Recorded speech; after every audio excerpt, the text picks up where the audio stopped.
এই গত এক সপ্তাহ আগে আমাদের বগুড়া শহরে একটা কবিরাজের কাছে একটা সুন্দরী তরুণী মেয়েকে নিয়ে গেছে, বলতেছে যে জিন ধরছে সারান।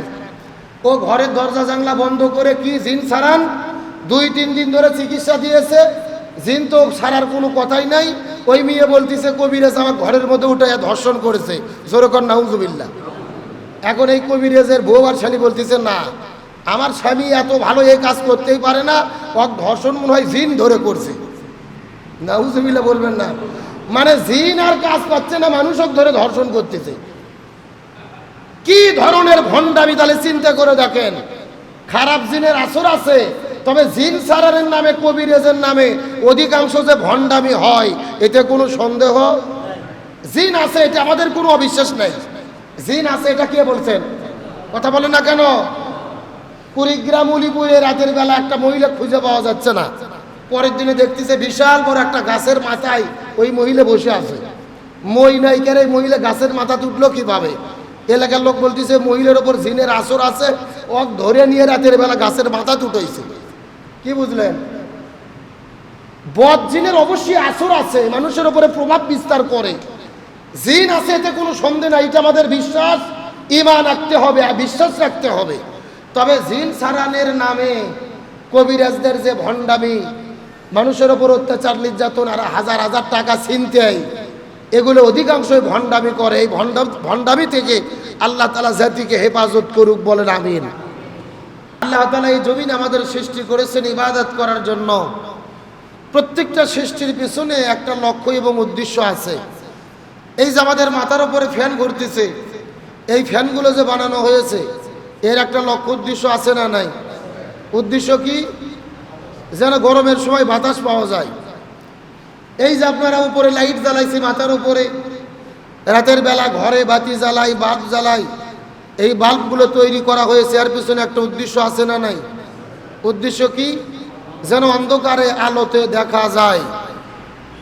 তো এই পৃথিবীতে আল্লাহ তাআলা 18,000 মাখলুকাত সৃষ্টি করেছেন। 18,000 মাখলুকাতের মধ্যে সৃষ্টির সেরা মাখলুক হলেন মানুষ। আল্লাহ তাআলা মানুষকে সৃষ্টি করেছেন বড় দয়া করে, মায়া করে, মহাব্বত করে, নিজের কুদরতি হাতে। আল্লাহর একটা লক্ষ্য উদ্দেশ্য আছে না নাই? আল্লাহ সুবহানাহু ওয়া তাআলা এই পৃথিবীতে কেন মানুষ সৃষ্টি করলেন, মানুষ সৃষ্টি করার পেছনে আল্লাহ তাআলার লক্ষ্য এবং উদ্দেশ্যটা কি, এই বিষয়টা বোঝানোর জন্য আল্লাহ তাআলা চমৎকার করে পবিত্র কোরআনুল কারীমের সূরা জারিয়াতের 56 নম্বর আয়াতের ভেতরে আল্লাহ রাব্বুল আলামিন কত চমৎকার করে বলেন, ওয়ামা খালাকুতুল জিন্না ওয়াল ইনসা ইল্লা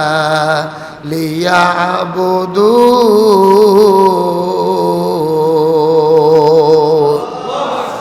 আল্লাহ রাব্বুল আলামিন বলে, হে পৃথিবীর মানুষেরা গভীর মনোযোগ, আমি দুনিয়ার ভেতরে মানুষ সৃষ্টি করেছি, জিন সৃষ্টি করেছি, এর পেছনে একমাত্র কারণ হলো যেন মানুষ এবং জিনেরা আমি আল্লাহ আমার ইবাদত আর দাসত্ব আর গোলামি করতে পারে।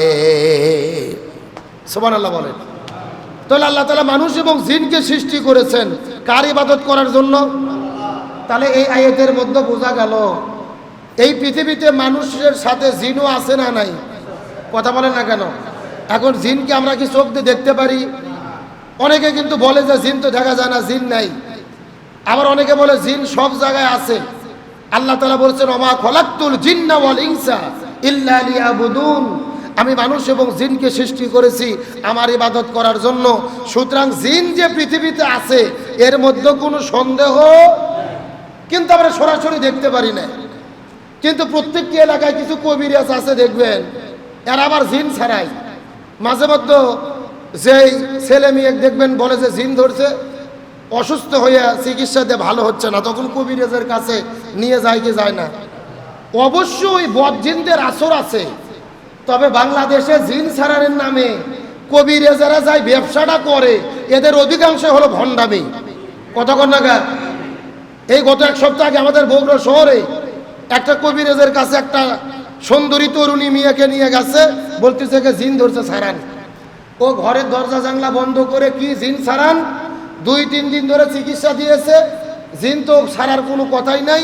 ওই মেয়ে বলতেছে কবিরাজ আমার ঘরের মধ্যে উঠে ধর্ষণ করেছে, জোরকর নাউজুবিল্লাহ। এখন এই কবিরাজের বউ আর স্বামী বলতেছে না, আমার স্বামী এত ভালো এই কাজ করতেই পারে না, ধর্ষণ মনে হয় জিন ধরে করছে। নাউজুবিল্লাহ বলবেন না, মানে জিন আর কাজ পাচ্ছে না, মানুষও ধরে ধর্ষণ করতেছে। কি ধরনের ভণ্ডামি তাহলে চিন্তা করে দেখেন। খারাপ জিনের আসর আছে, তবে জিন সারারের নামে কবিরাজের নামে অধিকাংশ যে ভণ্ডামি হয় এতে কোনো সন্দেহ। জিন আছে এটা আমাদের কোনো অবিশ্বাস নেই, জিন আছে এটা কে বলছেন? কথা বলেন না কেন? কুড়িগ্রাম উলিপুরে রাতের বেলা একটা মহিলা খুঁজে পাওয়া যাচ্ছে না, পরের দিনে দেখতেছে বিশাল বড় একটা গাছের মাথায় ওই মহিলা বসে আছে। মই নাই কেন মহিলা গাছের মাথা তুটলো কিভাবে? এলাকার লোক বলতেছে মহিলার ওপর জিনের আসর আছে, ও ধরে নিয়ে রাতের বেলা গাছের মাথা তুটাইছে। কি বুঝলেন? বদ জিনের অবশ্যই আসর আছে, মানুষের উপরে প্রভাব বিস্তার করে। জিন আছে এতে কোনো সন্দেহ নাই, এটা আমাদের বিশ্বাস। ঈমান রাখতে হবে, বিশ্বাস রাখতে হবে। তবে জিন সারানের নামে কবিরাজদের যে ভণ্ডামি, মানুষের উপর অত্যাচার নির্যাতন আর হাজার হাজার টাকা ছিনতাই, এগুলো অধিকাংশই ভণ্ডামি করে। এই ভণ্ডামি থেকে আল্লাহ তাআলা জাতিকে হেফাজত করুক, বলেন আমিন। আল্লাহর কোরআন বলছেন লিকুল্লি তিবিয়ানান, এটা এমন একটা কিতাব, ব্যক্তি, পরিবার, সমাজ, রাষ্ট্র, রান্নাঘর থেকে শুরু করে সংসদ ভবন পর্যন্ত যত সমস্যা আছে আল্লাহর কোরআন দিয়ে সমাধান হয়ে যাবে। জোরে বলেন সুবহানাল্লাহ। তাহলে আমি যখন বলবো সব সমস্যার সমাধান, আপনারা বলবেন দিতে পারে আল কোরআন, বললে কি কষ্ট হবে? সব সমস্যার সমাধান কোরআন আছে যেখানে, হাদিস আছে যেখানে, সব সমস্যার সমাধান কোরআন ছাড়া মানব জীবনের কোনো সমস্যার সমাধান হতে পারে না। আজকে বাংলাদেশের প্রেক্ষাপটে এমন একটা জায়গায় আমরা অবস্থান করছি, ইমানের শক্তিতে বলিয়ান হওয়া ছাড়া বাঁচার কোনো উপায়